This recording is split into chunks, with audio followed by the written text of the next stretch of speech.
Kia ora, ko Stephanie toka ingoa, haere mai, welcome to Adaptive Go. Hi, my name is Stephanie. Today I've got Eamon Wood here and we're interviewing him from Christchurch. He wrote this book and we're going to talk about resilience.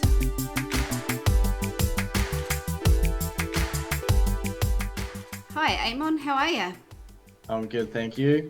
It's good. So Eamon, when I read your book, I was really blown away by how resilient you were, and it just really struck me, and I've been trying to become more resilient myself through coping with my disease. So time and time again the book just seemed to be a message, and a positive message about hope and getting back on the wagon and trying it either a different way or just trying again. So I really wanted to meet with you and have a bit of a chat with you and hear about basically your go with the flow kind of attitude which came through in the book. Thanks for having me on, Steph. Yeah, so I'm 32 now. I've just recently had a birthday. So, yep, I've been in a chair since I was 4.5. After a car accident, Mum fell asleep at the wheel and then drove off a bank. And I was wearing an old lap belt and it just held too well, and then I stretched a nerve in my spine and I damaged it at T12 L1. So I have a little bit of movement, but nothing that I can walk or stand on. So it's mainly like I can feel sort of above my knees.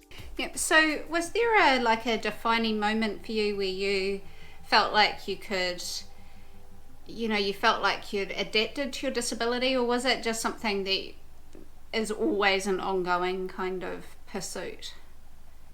So it's just a continual slow process, really. It's certainly a lot. I've accepted it a lot more later on, but obviously going through my teenage years and my early 20s, it was a struggle within myself to try and fit in. And just sort of found myself, and that's where the book was going, really, was me just trying to get away from everything and all the normal life and your safe situations, and trying to get out there and find myself and really be forced to accept the disability and everything that surrounds that.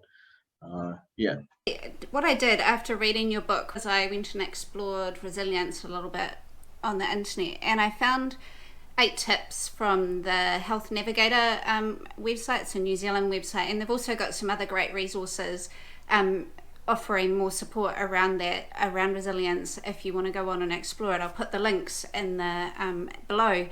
So I thought what we might do maybe is work through each of those. When I worked through them, I could see all of them reflected in your book and your life story, so hence why I invited you on so we could have a chat about it. I'm really interested in the what and the how, like how you manage to sort of talk yourself into it or back yourself up or whatever. So the first tip for resilience is know what you can control. So how's this played out for you, Eamon? So knowing what I can control. I guess one of the things Mum had told me when I was young was mind over matter, and that was something that stuck with me. So everything externally I couldn't control, but within myself I was always able to control my perception of how I dealt with a situation, or with how I perceived people and environments and things like that. And I just had to keep really telling myself throughout the years that it's mind over matter. You can do really anything you want if you choose to. So I had control of myself, and I'd kind of just let the world do its thing and trying to adapt to the world instead of trying to force the world to adapt to me. So the second tip is making connections. So at times through your book, I sort of got the impression that you were pretty self-supporting and very independent. Maybe almost to the point that you were a little kind of cut off, and that might be causing some limitations on you. I don't know. Was that a fair take? And if it was, what did you kind of do to sort of overcome it and build those connections? Absolutely. It was kind of a forced loneliness, I guess, to try and to find the way to accept disability and move forward was to take myself away from everything, really. Because I guess I was just overwhelmed. I was sort of, as a teen with a disability, as a teen in general, it's quite hard, I think, with everything and trying to process growing up and your hormones and the changing world around you and fitting into society. So yeah, I just kind of forced myself into a bit of loneliness to to to firstly accept myself and learn about myself. Yeah. Yeah, that's all right. I think I've done the same thing. Like with my disease, it's sort of like it's hard for other people to understand, and I can't really understand it myself, and so it's just easier just to kind of cut off, and get to a point where you're kind of okay with it, and then you can sort of reach out and connect more. Yeah. So tip three is being in the moment. I love this, and it's something that I'm practicing all the time. Is just trying to let go and just be here, be present, and my little puppy's really helping me with that, because that's all puppies do. They're just in the moment. So how do you kind of be in the moment? Is there a particular memory or story you'd like to share that sort of shows some of the power of being in the moment? Yeah, so there's a lot of times throughout life where I've just kind of found being in the moment quite helpful, and then I guess because it's been a positive thing, I've just kept doing it and doing it. But sport was obviously that's a huge part of sport, is being in the moment.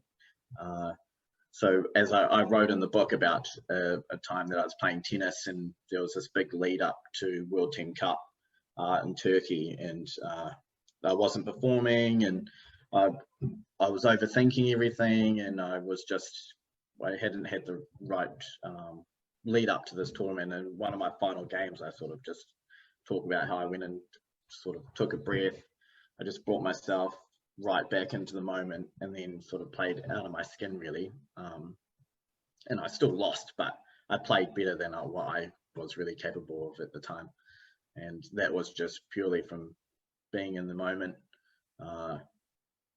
Yeah, and you can just process things so much quicker while you're in the moment. And I've spent a long time just making sure that's part of my routine, is being in that moment, taking a breath if things are getting overwhelming, to go just sit outside, really, and look up at the sky, or look at some trees, or just kind of chill out.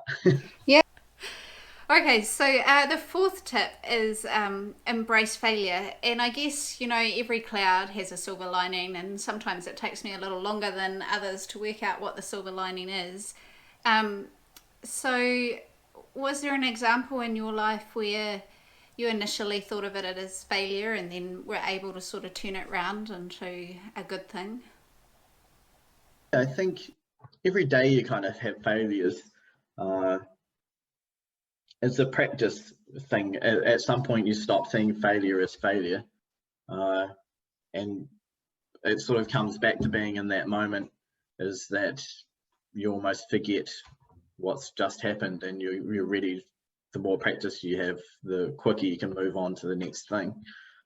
Tip five is accept change. And, so life's fluid and everything's changing all the time. And like with me, my disease is changing all the time. So it's never really fully stable. It's up and down. And some days I can walk well, and some days I can barely walk at all. So, sort of, accepting that change and being adaptable is an important part of being resilient. So, what techniques or attitudes or conversations do you have with yourself to kind of accept change and move with it? Try and Yeah, that's really good. You see it in everyone, with people without disabilities. It's just a natural thing as you get older. It's the world's changing so fast, and I can see it with all my friends. Even as the eras change, you actually have to go out of your way to stay adaptable, and you have to let your opinions be challenged and stay open-minded. And the world is, so some techniques is that I try and not have rigid opinions and let myself be challenged, which isn't very good for debating or anything like that. So tip 6 is be grateful. So how do you stop yourself from focusing on the things that you don't have? So I guess that the whole part of accepting yourself and things really helps be grateful for what you have, obviously. And there was a time that's what the book was about, was going away and sort of taking everything back to its core, and really living a minimalist life for a short period of time, albeit, but and it kind of made me grateful for the most important things, really, people and eating and just hydration, all those really like fundamental things of life, without the distraction of materialistic or money or so that helps me be grateful for what I do have, was really taking everything to the core. And I can't believe it. How much money did you travel with? It was a tiny amount. So I don't actually know how much I ended up traveling with, but it was under 15,000 for 9 months or so. That's amazing. So I guess I put myself in that situation, and then I had to find a way out of it, which was great. I mean, I was sitting there when I arrived into America, and I had sort of no money. I had nowhere to go next, and I was in my hotel room where it had signs on the doors sort of saying, "Don't open the door if someone comes to it." And I just had a breakdown, and I was like, "Oh, I've got to get out of this." And then I kind of found this work exchange site, and that meant that I could work for my food and accommodation, and I really didn't need to spend much money. Tip 7, look after yourself. Were there times when this was difficult for you? I'm sorry, I shouldn't laugh, because your book was like, there were a lot of difficulties in your book. Yeah, definitely. There's always a challenge to get a balance, and especially while I was traveling in the book, you have to eat well, you have to sleep well still, and when you don't really know where you're going to sleep that night, or if you're sleeping out, like I found myself sleeping on a bridge and sleeping in the bush. So you have to find a balance in a way to look after yourself. Tip 8 is be optimistic. And so, Eamon, do you consider yourself an optimistic person? I guess so. Not out of this world optimistic, not up with the fairies or anything. I think it comes back to that mind over matter thing, where, I mean, I don't know if it's optimistic more so than it's just whatever you make it. But I definitely have my own challenges, and I certainly don't come home every day and am happy. Everyone has their, come home after a hard day and have to find their way to fill their cup back up to be optimistic. And I think I've just found my way of being able to do that. Well, that's great. We've thank you so much, Eamon, for coming on the show. And if you haven't looked at Eamon's book, A Backpack, a Chair and a Bed, you really should have a read. I'll put links below in the website so that you can see how to get a hold of it. And I really enjoyed reading it, and I'm just really pleased to have had this opportunity to interview Eamon. And we're hoping that we'll do some sit skiing a bit later in the I'm excited. We met at the Adaptive Ski Festival last year, and looking forward to a lot more skiing together. So that's great. Thanks for having me on. It's really awesome. That's all right. Thanks, Eamon.